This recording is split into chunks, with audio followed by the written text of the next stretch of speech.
Bom dia, pessoal do primeiro ano, boa tarde. Nós vamos estudar o modelo atômico de Dalton e as ideias sobre a constituição da matéria, transformação da matéria. Então vamos pensar aí. O que você entende por átomo? Podemos enxergá-lo? Como que é representado? Para que serve um modelo científico? Uma teoria experimental testada é verdade absoluta? Então agora a gente vai mergulhar no modelo atômico de Dalton mais a fundo. Então olha lá, em 1803, o químico inglês John Dalton retomou as ideias originais de Leucipo e Demócrito, que foram os gregos que iniciaram a ideia do que é átomo. Realizou experimentos para comprovar as suas hipóteses e formulou os seguintes postulados. A matéria seria formada por pequenas partículas esféricas maciças, algo que não é oco, mas que é compacto e indivisível, denominadas átomos. A matéria seria descontínua, pois entre um átomo e outro haveria espaços vazios. Um elemento químico seria formado por um conjunto de átomos de mesma massa, tamanho e propriedades. Elementos químicos diferentes seriam formados por átomos que teriam massas, tamanhos e propriedades diferentes. A combinação entre átomos diferentes em uma proporção de números inteiros formariam substâncias diferentes. Uma substância composta seria formada por espécies químicas de diferentes elementos, com quantidade fixa de cada um deles. Dalton deu o nome de átomos compostos a essas espécies.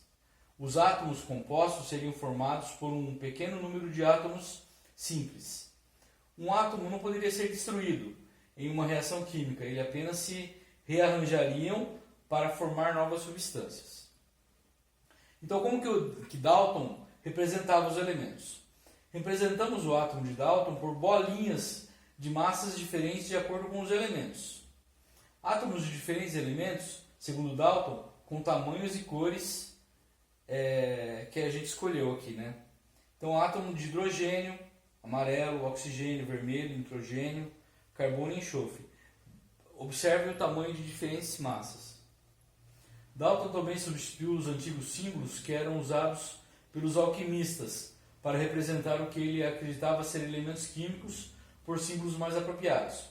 Ele propôs uma série de círculos com linhas, pontos ou letras no meio que representassem cada elemento químico diferente.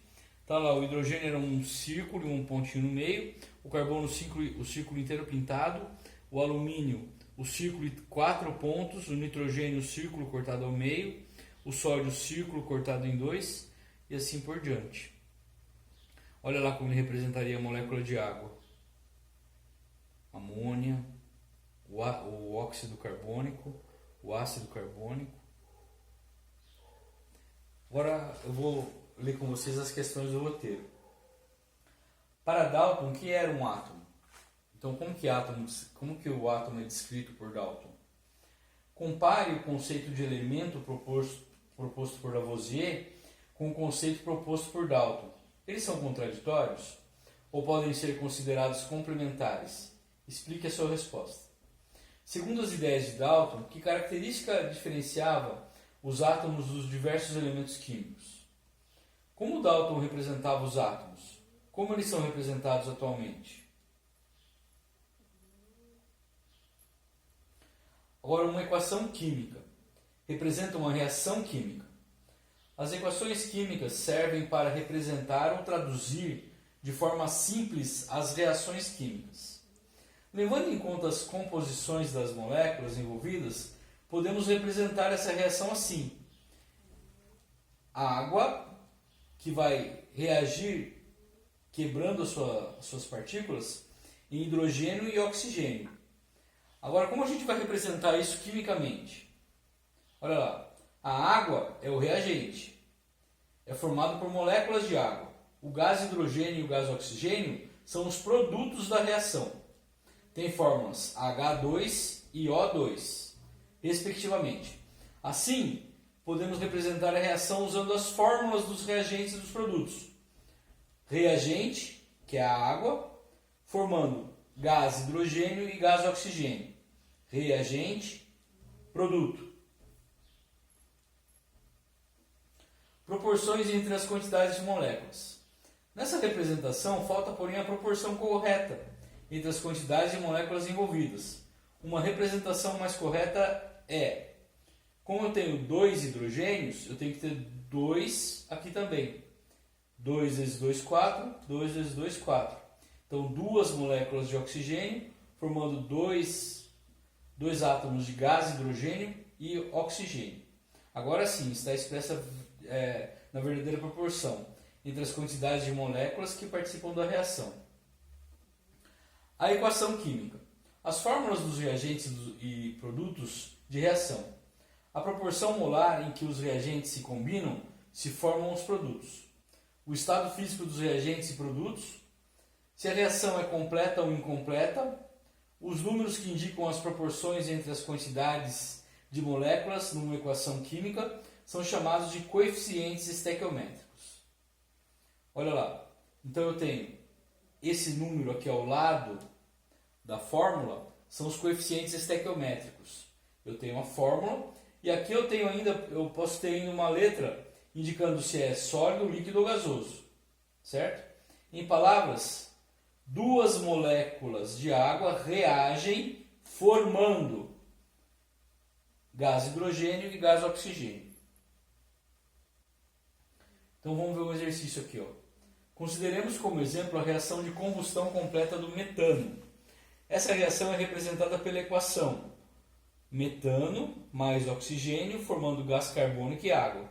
Se você usasse bolinhas de diferentes cores, seria representado assim, metano, oxigênio, formando gás carbônico e água.